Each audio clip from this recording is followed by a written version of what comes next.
So we'll start today's session with a very quick revision of what we did in the last session. So last lecture में we started with sound, and because sound is a wave, so we went through some basics of wave. जैसे wave is nothing but a disturbance produced in a medium, and when this disturbance is produced in a medium, you know that particles of the medium start vibrating, start oscillating.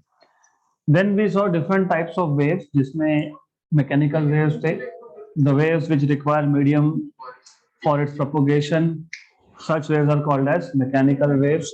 Then we saw electromagnetic waves, in which you have electric field oscillation and magnetic field oscillation perpendicular to each other and also perpendicular to direction of propagation. फिर हमने देखा था matter waves. Matter waves are waves associated with moving objects. Then we are looking at few common properties of all the waves. So we were looking at common properties of all the waves. Common properties. और इसमें हमने पहला property देखा था, that is amplitude. So amplitude of a wave is maximum displacement of a particle of the medium. तो जब भी एक मीडियम में एक डिस्टर्बेंस क्रिएट होगा तो particles of the medium start vibrating, और जिस पार्टिकल का मैक्सिमम वाइब्रेशन होगा उसका displacement is called as amplitude. तो रिमेंबर वन थिंग, जब आपने मीडियम को डिस्टर्ब नहीं किया तो all the particles of the medium are on this white line. तो इसको हम बोलते हैं इक्विलिब्रियम और मीन पोजीशन और रेस्ट पोजीशन. तो जैसे ही आपने इस मीडियम में डिस्टर्बेंस क्रिएट किया तो what happens is you get something like this. तो जो पार्टिकल का मैक्सिमम डिस्प्लेसमेंट होगा उसको हमने बोला था एम्पलीट्यूड. तो एम्पलीट्यूड कैन बी पॉजिटिव और इट कैन बी नेगेटिव. मतलब पॉजिटिव मैक्सिमम डिस्प्लेसमेंट और negative maximum displacement is called as amplitude. तो दूसरा important parameter that we saw was wavelength. तो वेवलेंथ, अभी तक we always learn wavelength, remember wavelength as the distance between two successive crests or two successive trough. But now you have to remember that wavelength is the distance between two particles, successive particles which are in the same phase.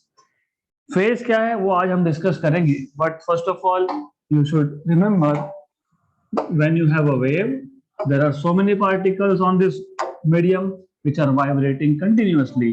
तो ये जो continuous vibration होता है इसमें what happens is there are some particles, जैसे यहाँ पे एक पार्टिकल है और यहाँ पे एक पार्टिकल है. तो इन दोनों पार्टिकल का these two particles, for these two particles what is happening, इन दोनों का एक number one, they are said to be in same phase. Same phase क्यों बोलते हैं देखेंगे, but what happens for them is the displacement of the particle from the mean at any instant is same.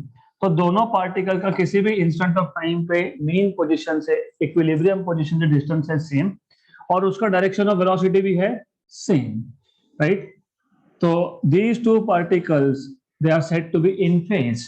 So the distance between two successive particles which are in phase is called as wavelength. So wavelength is distance between two successive particles which are in phase. और luckily what happens is जो crest पे जो दो particles होते हैं they are also in phase. So distance between crest and crest is also wavelength. Similarly distance between trough and trough was also wavelength. Then next property that we saw was time period, या फिर only period भी बोल सकते हो, period of a wave. As you know, basically जब एक medium में एक डिस्टर्बेंस क्रिएट करोगे तो all the particles start oscillating or vibrating. So the time taken by the particle of the medium to complete one oscillation is called as time period, right? So time taken to complete one oscillation was defined as time period. Then we defined what is frequency of a wave, the number of vibrations or oscillations performed by a particle per second. मतलब एक second में ये जो particle है ये कितने vibrations, कितने oscillations perform करेगा उसको बोलेंगे फ्रीक्वेंसी, टाइम पीरियड का यूनिट है सेकेंड, फ्रीक्वेंसी का है 1/सेकेंड जिसको आप बोलते हो हर्ट्ज।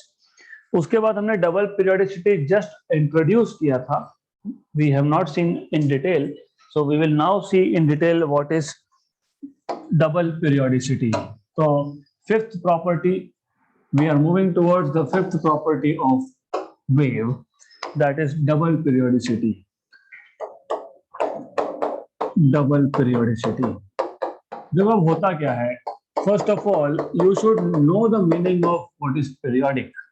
Periodic मतलब if something repeats itself after equal interval of time, उसको आप बोलते हो periodic. For example, even आप lectures को lectures नहीं बोलते हो, आप lectures को period बोलते हो, because every day at the same time you have the same lecture again, right?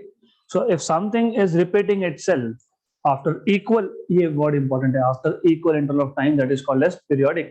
घड़ी के कांटे अगर आप देखोगे तो second hand is back to its original position again after 60 seconds. तो for example अगर ये this pointer second hand अगर ये 12 पे है तो right after 60 seconds it will be again at the same position, right? 60 seconds में तो the period of second hand is 60 seconds. अगर आप minute hand की बात कर रहे हो तो minute hand goes back to the same position after 60 minutes, तो time period is 60 minutes. अगर आप hour hand की बात कर रहे हो तो it takes 12 hours, तो time period of hour hand is 12 hours. तो similarly वेव में पीरियोडिसिटी कहां से आया?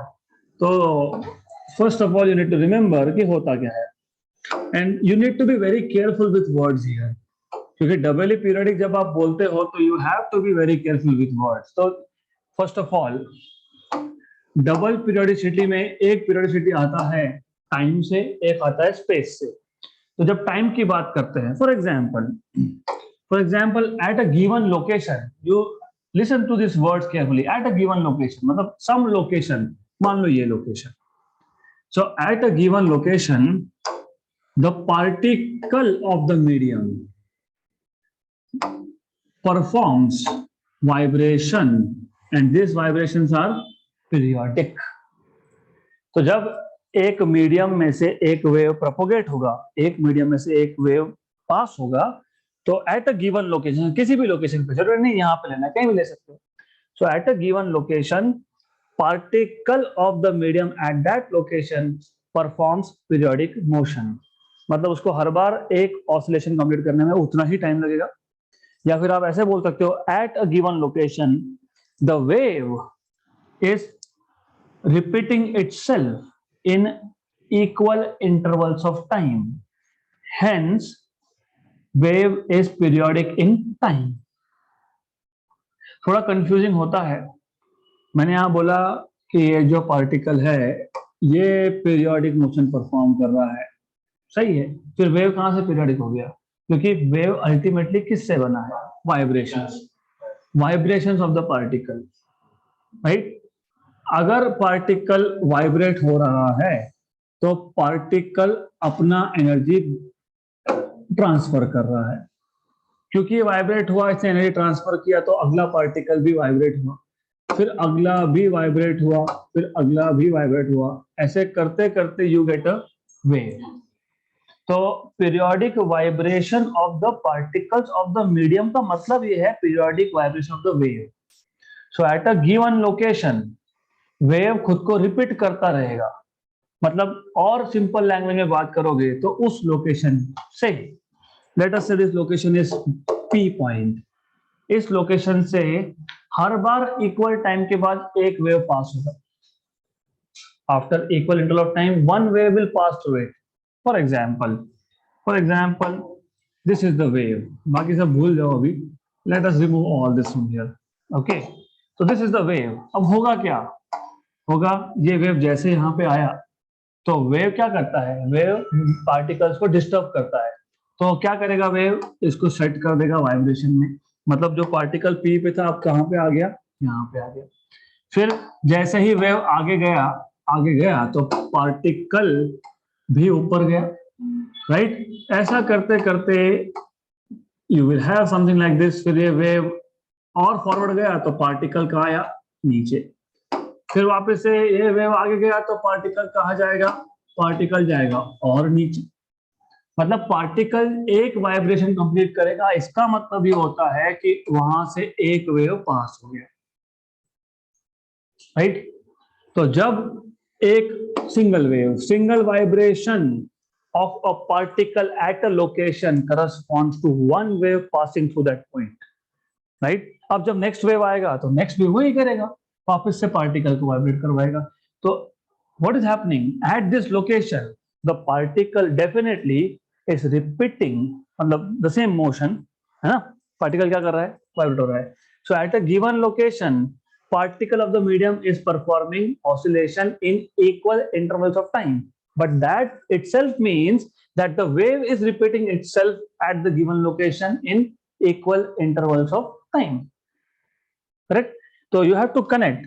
तो लिखते वक्त तो इतना ज्यादा डेप्थ होता नहीं है, but you need to understand, because if you understand then it will definitely be easy. तो क्या हो रहा है? सबसे पहले look at the words at a given location। मतलब पहले आपने लोकेशन फिक्स किया, फिर चेक किया हर बार उतने ही टाइम में एक वेव पास होता है क्या? मतलब the wave repeat itself in equal interval of time? Yes. तो the wave is periodic in time. So at a given location, the wave repeats itself after equal intervals of time. After equal intervals of time, right? Hence, the wave is said to be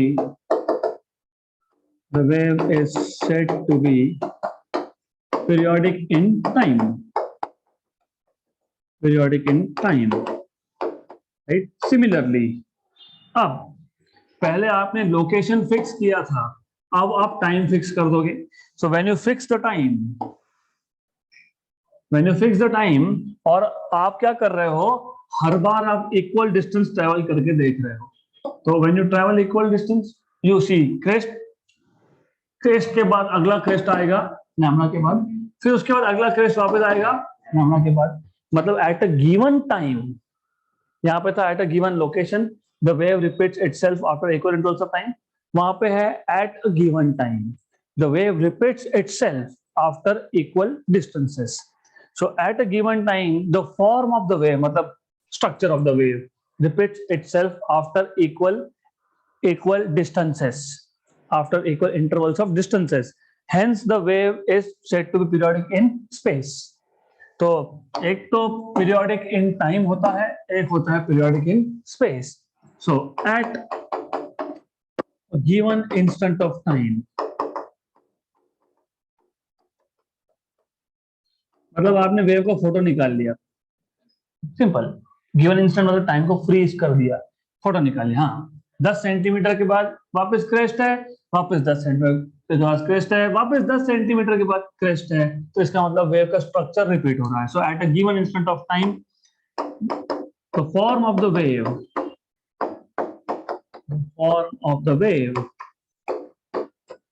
repeats itself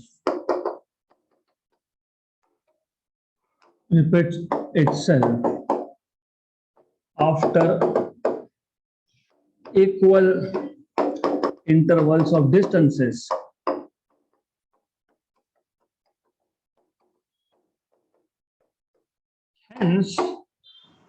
Hence the wave is periodic in space. Hence the wave is periodic in space.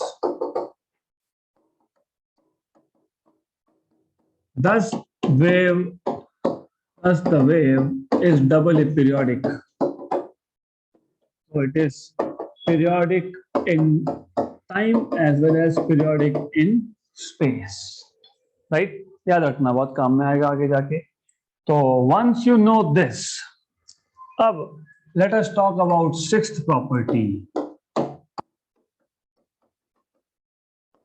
which is velocity of wave. In reality, we will be talking about magnitude of velocity, मतलब हम speed की बात करेंगे, क्योंकि मैंने velocity बोला तो फिर वो डायरेक्शन बताना पड़ेगा. Velocity is what? Displacement upon time. So we will not talk about direction here. तो हम ऐसा बोलेंगे, velocity की जगह पे बोलेंगे magnitude of velocity of a wave. What is general formula for velocity? Displacement upon time. Magnitude बोला तो distance upon time. So magnitude of velocity of a wave is the distance traveled by the wave on unit time. वही है ना, distance upon time. तो आप बोल सकते हो magnitude of velocity. Magnitude of velocity of a wave is the distance traveled by the wave.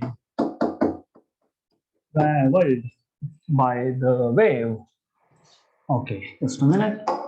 That's okay.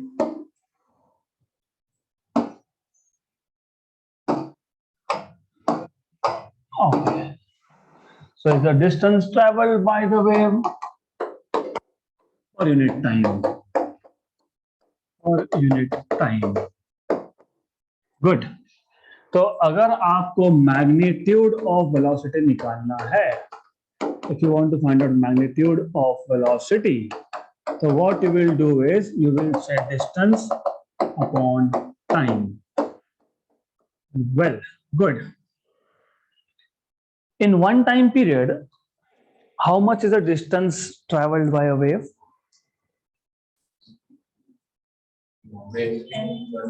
One wavelength. Very good. तो अभी मैंने आपको बताया, just now I told you कि अगर एक मीडियम में कोई भी एक पार्टिकल लोगे, let us take this particle, right?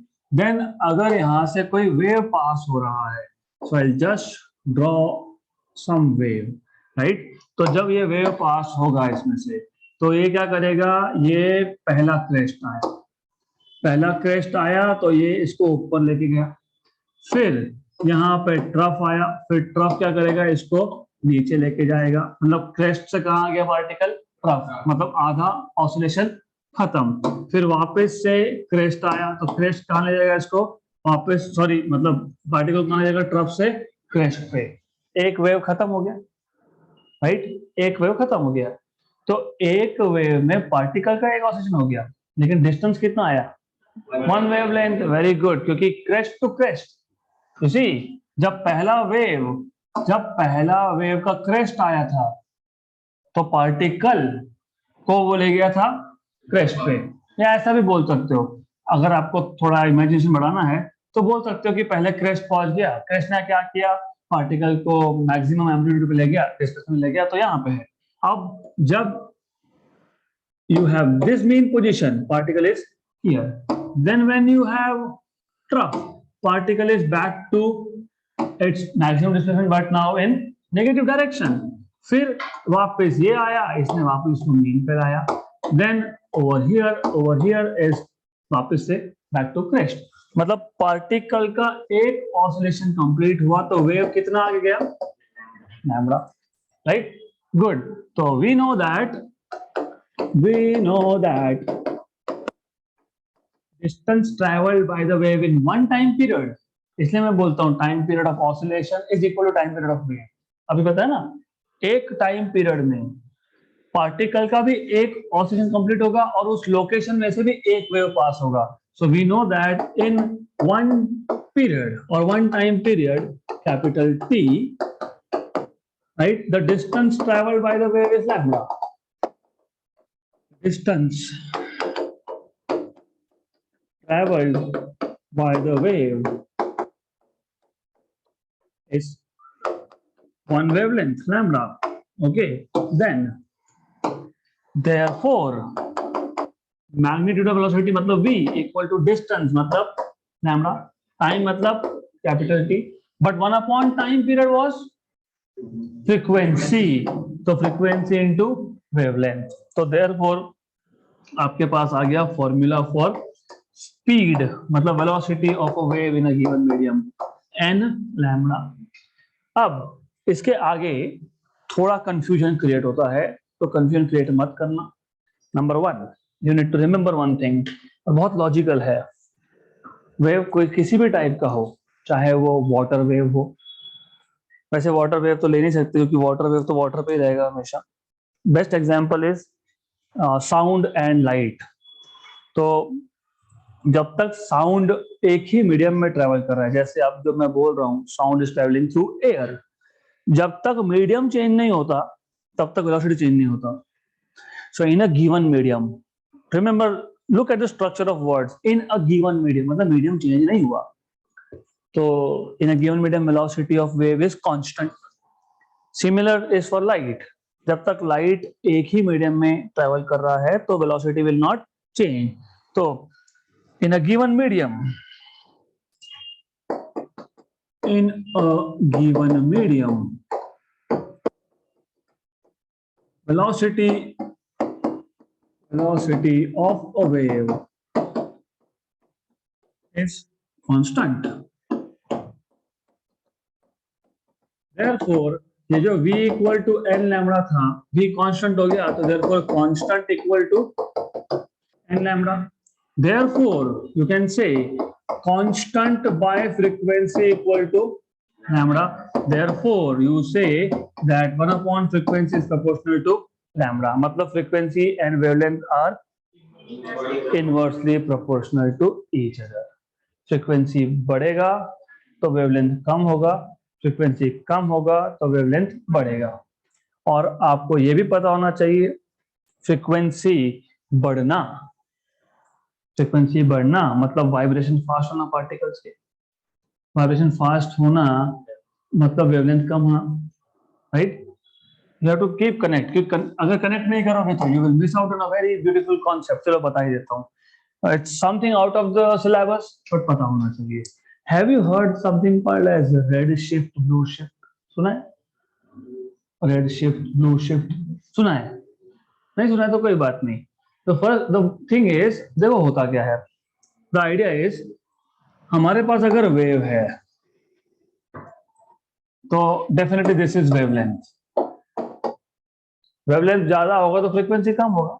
क्यों कम होगा? जितना वेवलेंथ ज्यादा, पार्टिकल जिसकी वजह से वेव बना है, वेवलेंथ ज्यादा होना मतलब पार्टिकल को ज्यादा डिस्टेंस कवर करना है, बराबर, मतलब फ्रीक्वेंसी कम होगा, isn't it? Let us take example of cities, city A and B, they are nearer. City A and C, they are far away. Same bus traveling with same speed between A and B, distance कम है, frequency ज्यादा होगी, automatically ज्यादा होगी, right. Distance ज्यादा है तो frequency कम होगी। तो जब क्रेस्ट टू क्रेस्ट डिस्टेंस ज्यादा होता है तो फ्रीक्वेंसी क्या होती है? वेरी गुड, इमेजिन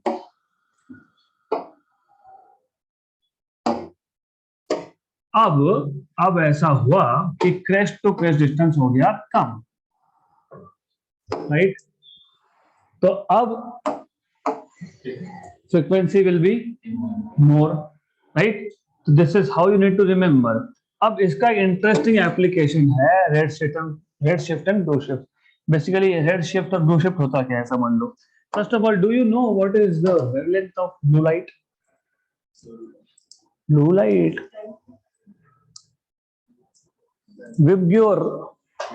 विब बी violet 3000, indigo 3500, blue is somewhere 4000, vib Gior G is 4700, green होता है 4700-800 के आसपास, yellow 5800, orange 6500 something, and red is finally 7000। तो व्हाट हैपेंस, अब आपको पहले पता होना चाहिए, ये ब्लू कलर होता है लगभग 4000 एंगस्ट्रॉम, मतलब 400 नैनोमीटर, और रेड कलर का जो लाइट है उसका जो क्रेस्ट टू क्रेस्ट डिस्टेंस होता है, जो वेवलेंथ होता है, दैट इज 7000, मतलब 7000 into 10 power minus 10, मतलब 7 into 10 power minus 7 मीटर, सो स्मॉल, राइट। अब very interesting concept, may be it is little out of syllabus but काम की चीज है। होता क्या है, इमेजिन इमेजिन हमारे पास एक सोर्स ऑफ लाइट है जो रेड कलर में लाइट इमिट कर रहा है, और ऑब्जर्वर जो लाइट को देख रहा है standing somewhere over here. Good. तो वेवलेंथ इज दिस, राइट। अगर ऑब्जर्वर और सोर्स दोनों रेस्ट पे है तो the observer will measure this wavelength to be around 7000। But imagine ये जो सोर्स है ये खुद ऑब्जर्वर की तरफ जा रहा है, so source is moving towards observer, right. तो source is moving towards observer मतलब जब सोर्स रेस्ट पे था तो पहला क्रेस्ट और दूसरा क्रेस्ट, पहला क्रेस्ट आया फिर दूसरा आया, इट टेक सम टाइम, है ना। अब अगर सोर्स मूव हो रहा है तो जब सोर्स मूव होगा तो ये क्रेस्ट और क्रेस्ट का ऑब्जर्वर तक पहुंचने का टाइम कम हो जाएगा, कम होगा ना। ये कब होता है, जब वेवलेंथ कम हो। वेवलेंथ कम होना, वेवलेंथ कम होना तो 7000 से कम होना, 7000 से कम होना मतलब किसकी तरफ जाना, इसको बोलता है ब्लू शिफ्ट। मतलब when a source emitting around, ऐसा जरूरी नहीं है कि रेड लाइट ही इमिट करे, वो 6000 भी इमिट कर रहा होगा, मतलब येलो लाइट। लेकिन अगर वो ऑब्जर्वर के पास आ रहा है तो ऑब्जर्वर जो मेजर करेगा, जो देखेगा, वो डेफिनेटली 6000 से कम होगा। कम होगा मतलब कहां जाएगा, टूवर्ड्स ब्लू। उसको क्या बोलोगे, blue shift, because the wavelength is shifting towards blue. ये साउंड में भी होता है, वेरी इंटरेस्टिंग फेनोमेना।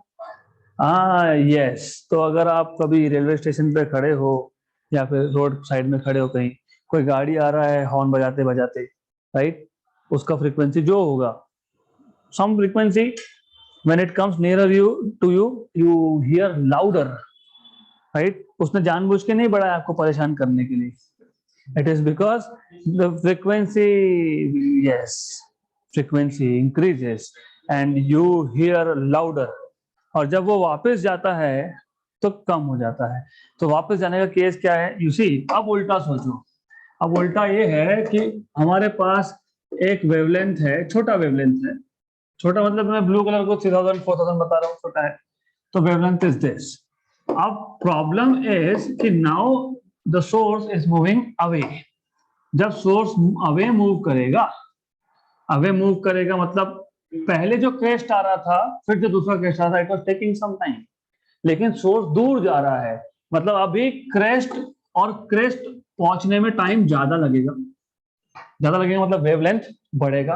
वेवलेंथ बढ़ेगा मतलब टुवर्ड्स रेड एंड जाएगा, क्योंकि अगर 5000 का मेरे पास वेवलेंथ था तो अब 5000 से ज्यादा हो जाएगा, तो it is shifting towards red. इसको बोलते हैं रेड शिफ्ट। अब एग्जैक्टली ये रेड और ब्लू शिफ्ट क्यों यूज करते हैं एस्ट्रोनॉमी, बिकॉज हमको ऐसा लगता है कि stars they are at rest, they are not really at rest. फिर आप बोलोगे नहीं नहीं अर्थ इज रोटेटिंग, हाँ अर्थ रोटेटिंग है, that is why position of the stars is changing, okay, but of course universe is also expanding, universe भी तो expand हो रहा है। तो some objects they are going away from us. तो जब ऑब्जेक्ट मतलब गैलेक्सीज की बात कर रहा हूँ, तो गैलेक्सी जो भी लाइट इमिट कर रहा होगा अब वो दूर जा रहा है, दूर जाता मतलब वेवलेंथ क्या होगा, बढ़ेगा। मतलब उसका जो कलर, रियल कलर है वो दिखता ही नहीं हमको, हमको कुछ और ही दिखता है, राइट। और इंटरेस्टिंगली जितना दूर है उतना फास्ट हमसे दूर जाता है। ऑब्जेक्ट जितना हमसे दूर है उतना ही दूर जाने का स्पीड भी ज्यादा है, सो एक्सेलरेटिंग है मतलब बेसिकली। तो कई बार तो ऐसा होता है कि वो लाइट इंफ्रारेड में गया, हम देख ही नहीं सकते, तो telescope will have to now do something for you and make a image, artistic image, ऐसा दिखेगा, right. So this is what happens. So that's something extra you need to know. So anyways, coming back to syllabus. अब हमने यहाँ पे पहले mention कर दिया in a given medium, in a given medium velocity is constant. लेकिन जब medium change होगा तो velocity is not constant, because you know light travels in air with 3 into 10 power 8 meter per second, but the same light in glass travels with around 2 into 10 power 8. तो when the medium changes, जैसे आपने यहाँ पे लिखा, in a given medium velocity of wave is constant. Similarly,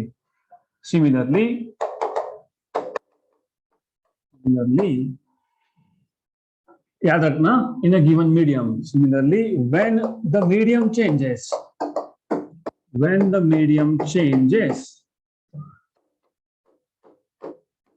what does not change is frequency. So when the medium changes, frequency of the wave remains the same. Of the wave remains unchanged या constant. Which means v equal to अगर n lambda है, इसमें से frequency क्या हुआ है? Constant. तो v is proportional to lambda.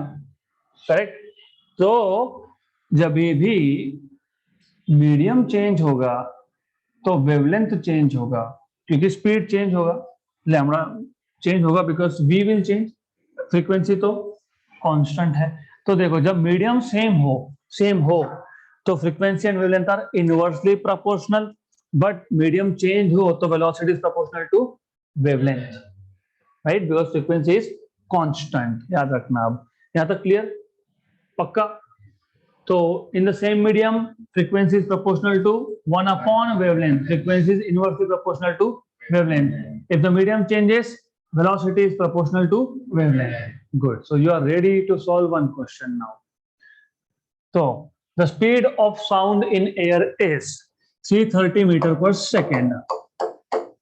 So you have been given speed of sound in air, VA. VA is 330 meter per second. 330 meter per second. And that in glass. तो वही sound, उसी frequency का sound, velocity in air is 330 और glass में है 4500 metre पर second. What is the ratio of the wavelength of sound of a given frequency in the two media? तो basically आपको पूछा है what is the ratio of wavelength, मतलब wavelength of the sound in air to that और in glass. Ratio of wavelength पूछा है ना, तो lambda A by lambda G पूछा है. फॉर्मूला वेरी सिंपल, अभी आपने बताया v equal to n lambda, मतलब v is directly proportional to lambda. तो आप डायरेक्ट लिख भी सकते थे कि v is proportional to lambda, right. And then simple what you have here is va by vg equal to lambda a by lambda g, क्योंकि directly proportional है. Therefore lambda a by lambda g is va कितना 330 और vg कितना 4500. Cancel 3 का factor है 11 जा और ये है 150. तो the ratio of wavelength in air to that of glass of the same sound is 11 by 150. Wavelength का रेशियो आ गया. So let's move to next topic, which is very interesting and important. So next property, you see, हमने अभी तक double periodicity, then velocity. Now we'll go and check next property of wave, that is phase and phase difference. तो पहले तो हम phase की बात कर लेंगे, फिर हम बात करेंगे phase difference की. तो phase and phase difference. phase और phase difference को समझने के लिए important is कि let us take a wave, और हम एक वेव पे बहुत सारे अलग अलग पॉइंट्स ले लेंगे. So let us take a wave.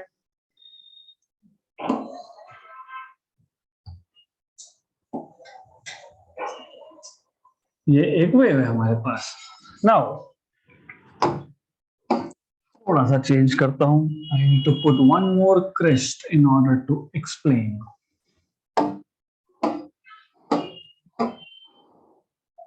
Okay, तो द थिंग इज, इस पे कुछ पॉइंट्स ले लेते हैं. So let us take a particle maybe here. at A, then let us take a particle here at B, or better, I will take only up to this. ठीक है, good. Why? Because you'll understand in a while. ये A point है, A particle है, B particle यहाँ पे होना चाहिए था लेकिन डिस्प्लेस होके वो यहाँ पे आ गया. ये पार्टिकल C है, ये पार्टिकल D है, ये पार्टिकल E है, ये पार्टिकल F है. Let us see. Phase basically phase आपको क्या इंफॉर्मेशन देगा? तो number 1, what do you no कि जब भी एक वेव एक मीडियम से पास होता है तो it sets the particles of the medium into vibration, right? तो पार्टिकल विल स्टार्ट ऑसिलेटिंग. अब ऑसिलेटिंग मतलब क्या? ऑसिलेटिंग मतलब क्या होगा? टू एंड फ्रो मोशन है, तो it will perform to and fro motion. So exactly at any instant of time, at a given instant of time, ये जो to and fro motion perform कर रहा था पार्टिकल, जो वाइब्रेशन परफॉर्म कर रहा था, उसका स्टेट ऑफ वाइब्रेशन मतलब स्टेट ऑफ ऑसिलेशन क्या है? मतलब एट अ गिवन टाइम, मान लो एट अ गिवन टाइम वो कहाँ पे है, मतलब डिस्प्लेसमेंट कितना है, राइट? नंबर टू उसका वेलोसिटी का डायरेक्शन क्या है at a given instant of time. Number 3 उसका ऑसिलेशन नंबर क्या है? This is what we call as state of oscillation, और इसी को आप बोलते हो फेज. तो फेज क्या क्या देता है आपको? फेज ऑफ ऑसिलेशन मतलब state of oscillation gives you 3 information. 1, displacement from the equilibrium position. और ऐसा क्यों चाहिए हमको? Because as you can see, आप देख रहे हो कि सारे के सारे पार्टिकल्स एक साथ एक ही डिस्प्लेसमेंट पे नहीं हो सकते. अगर सारे के सारे पार्टिकल एक साथ जाते तो वेव क्यों मिलता फिर? It will be something like this. ये आपके पास स्ट्रिंग था, ये पूरा का पूरा ऊपर गया, ये पूरा का पूरा नीचे आया, तो wave, there is no wave. तो वेव का स्पेशलिटी ये है कि उसका हर एक पार्टिकल ऑसिलेट तो हो ही रहा है, but not all the particles are in the same displacement at a given time, right? इसका मतलब हर एक पार्टिकल गिवन टाइम पे at some time it is at different displacements, right? Number 2 उसका वेलोसिटी का डायरेक्शन भी अलग है. फॉर एग्जाम्पल ये जो बी पे पार्टिकल है, ये eight a given instant of time ये आएगा नीचे और डी का जाएगा ऊपर, करेक्ट? मतलब दोनों का स्टेट ऑफ वाइब्रेशन सेम है क्या? नहीं है, राइट? सो और एक चीज समझ लो. मान लो हमने वेव स्टार्ट किया यहां से, ओरिजिन ये है, मान लो. सबसे पहले वेव कहां पहुंचेगा? सबसे पहले वेव पहुंचेगा एफ पॉइंट पे, क्योंकि वेव कहां से स्टार्ट हुआ? ओ से. एफ पॉइंट वो पास में था, तो पहले वेव कहां पहुंचा? करेक्ट. तो एफ पे पहले वेव पहुंचा, जैसे मैंने आपको बताया. तो एफ पे वेव पहुंचा, तो उसके बाद जैसे ही वेव का क्रेस्ट यहाँ पे आएगा तो वो पार्टिकल कहां ले जाएगा? Maximum displacement. वेव का क्रेस्ट जैसे ही एफ पे आया, इमेजिनेशन थोड़ा सा कॉम्प्लिकेटेड है बट इंटरेस्टिंग है. इट्स सो गुड कॉन्सेप्ट कि आपको ये पता होना ही चाहिए. हाँ, इवन तो इतना डिटेल तो कोई देता नहीं है, but you need to know. Of course you need to know. अब तक यहाँ पे किस पॉइंट पे? एफ पे अभी तक कोई वेव पहुंचा नहीं, right? Wave is not here. Now wave will reach there. तो वेव जैसे ही पहुंचेगा, ये थोड़ा उल्टा है, I can't help it, I need to draw exactly the same thing. May be this is good. Okay, तो ऐसा है, जैसे ही ये वेव यहाँ पे आया, अब एफ पे जो पार्टिकल है इट विल स्टार्ट वाइब्रेटिंग. जैसे ये आगे गया तो ये जो पार्टिकल है ये ऊपर जाएगा, करेक्ट? जैसे ही क्रेस्ट ऑफ वेव एफ पे आया, इसका मतलब the particle is now at maximum. बराबर। देखो ई पे बाद में पहुंचा, ई पे वेव बाद में पहुंचा, डी पे वेव और भी लेट पहुंचा, सी पे वेव और भी लेट पहुंचा, बी पे बाद में आया। इसका मतलब अब क्या होगा, ऐसा होगा कि जब ये वेव बी पे आया तब एफ पॉइंट से वेव क्रॉस हो गया, मतलब एफ पॉइंट पे जो पार्टिकल है उसका वन ऑसिलेशन कंप्लीट हो गया है। तो विच मीन्स बी पे जो पार्टिकल है उसका डिस्प्लेसमेंट भी मैक्सिमम है और एफ पे जो पार्टिकल है उसका डिस्प्लेसमेंट भी मैक्सिमम है। करेक्ट। दोनों का वेलोसिटी का डायरेक्शन भी सेम है, क्योंकि क्रेस्ट क्रेस्ट मतलब ये भी नीचे आएगा अब और बी भी नीचे आएगा। Correct, right. लेकिन what is the difference? Time नहीं, टाइम नहीं। एफ पे जो पार्टिकल है वो सेकेंड ऑसिलेशन में है, बट बी पे जो है वो फर्स्ट ऑसिलेशन में है। Correct. Is this clear? So, if you talk about point B and point F, there are two things which are same: displacement and direction of velocity. But the difference in the number of oscillation is one. B का पहला oscillation, F का दूसरा।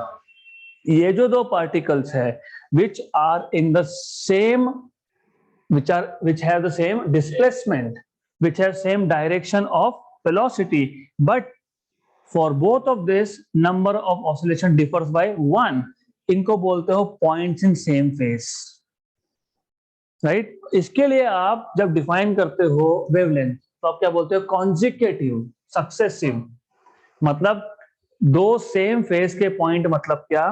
They should have two things same, displacement and direction of velocity, but the difference in the number of oscillation should be one.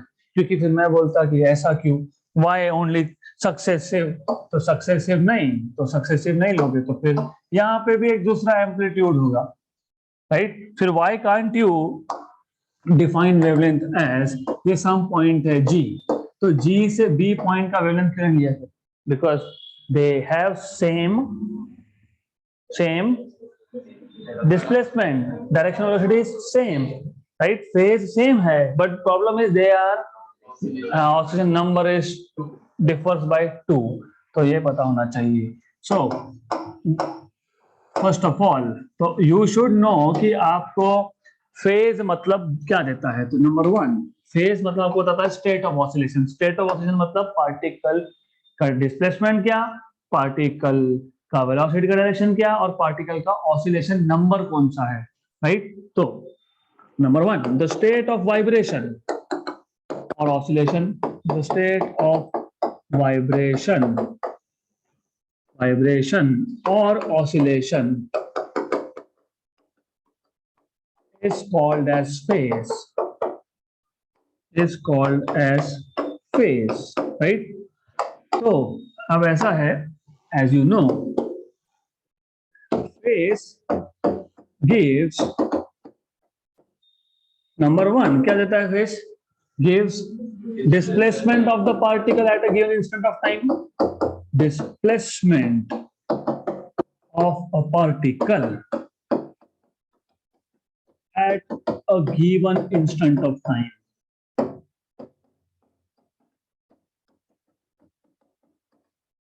Then direction of velocity, very good. Number two, direction of velocity.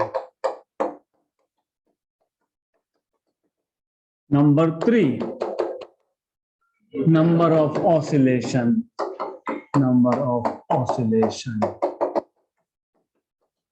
Good. Now we'll go through something really interesting now. अब देखो problem क्या है। ठीक है, मैंने बोल दिया कि ये फेज तीन चीजें देता है, बट इमेजिन जब मुझे दो पॉइंट्स को कंपेयर करना है तो मैं ऐसा बोलूंगा क्या?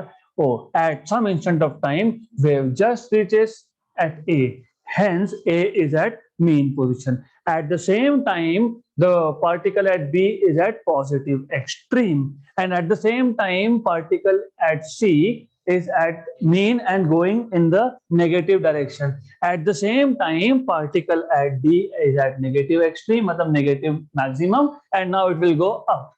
हर एक पॉइंट के लिए बताते रहो। राइट। तो हम क्या करते हैं, we take a smarter way, हम एंगल मेजर करेंगे। किसका एंगल? देखो अब क्या है, ए जो पार्टिकल है उसका angle with respect to origin is 0।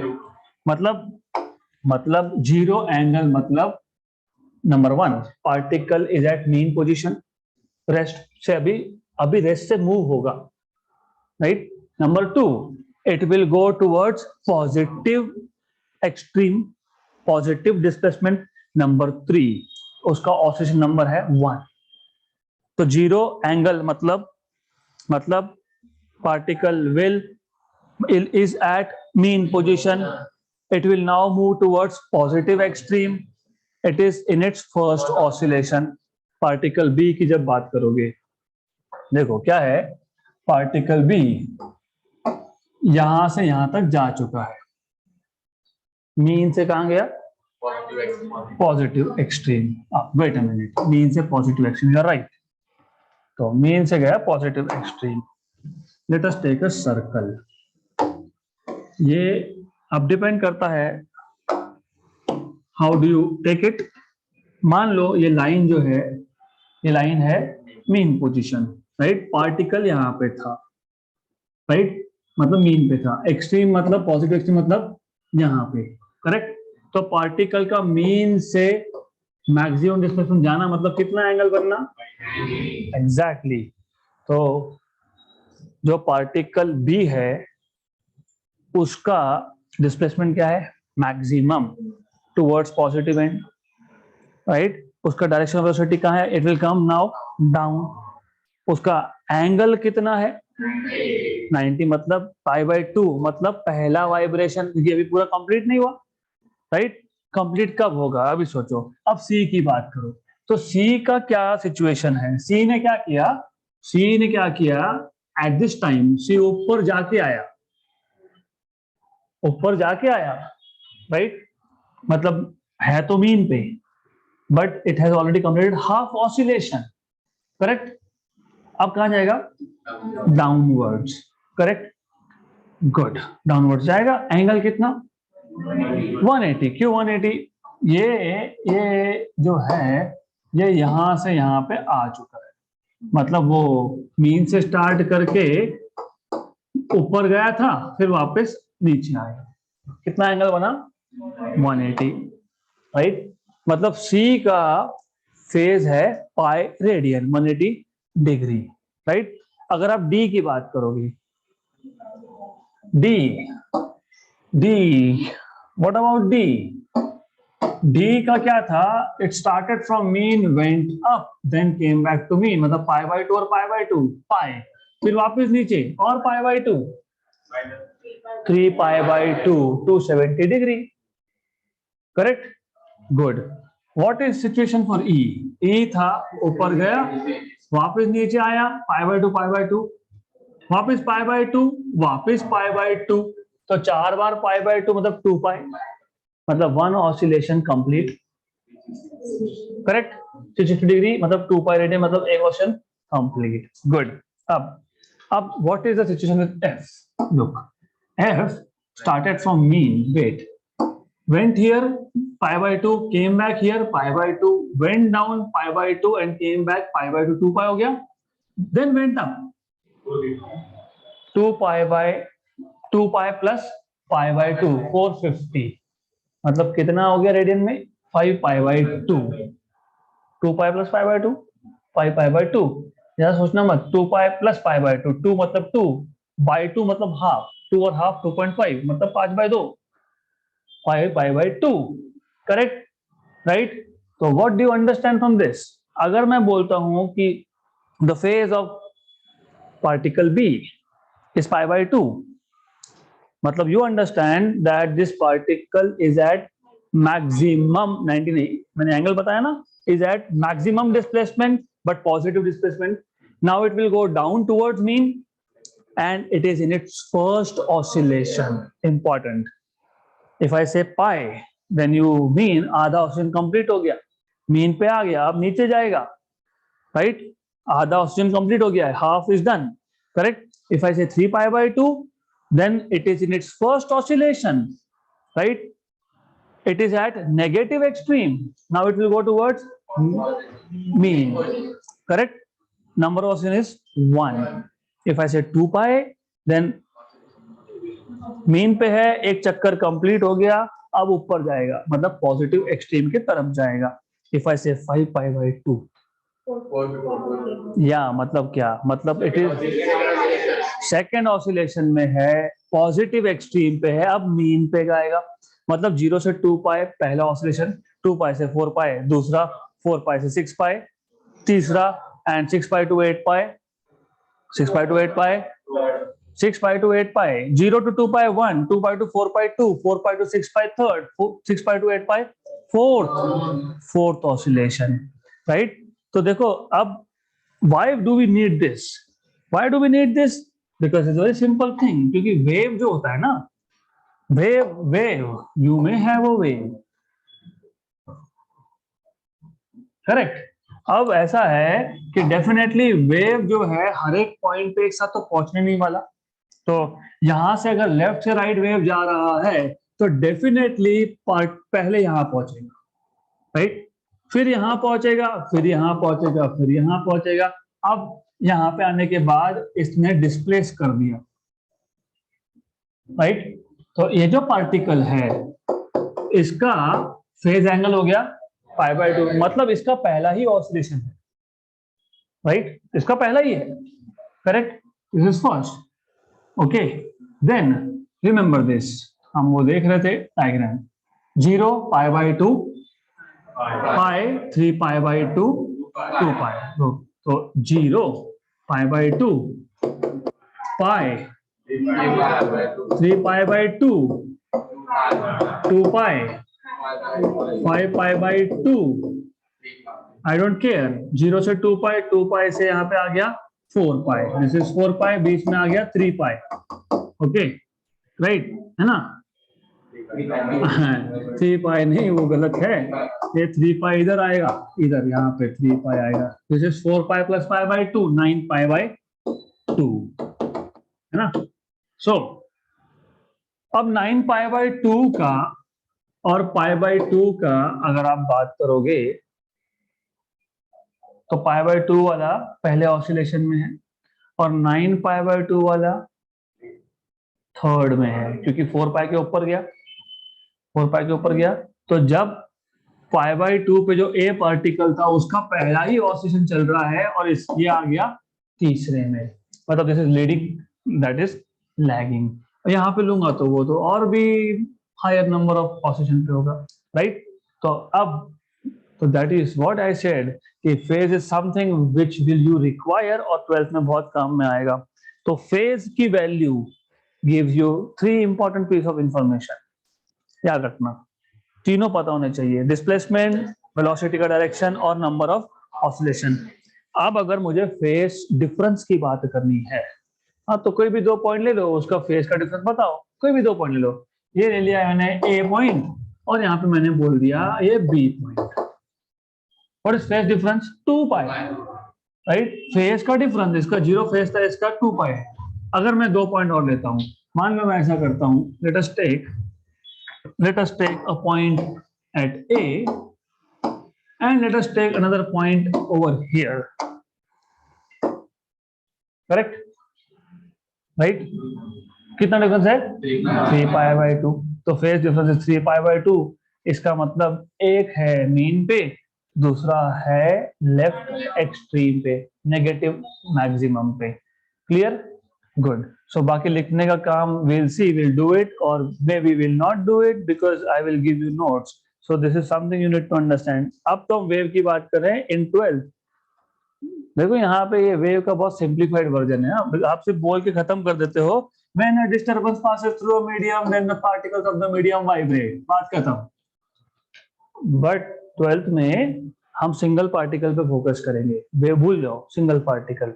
Single particle when vibrates, मतलब when changes position, velocity also changes of the particle.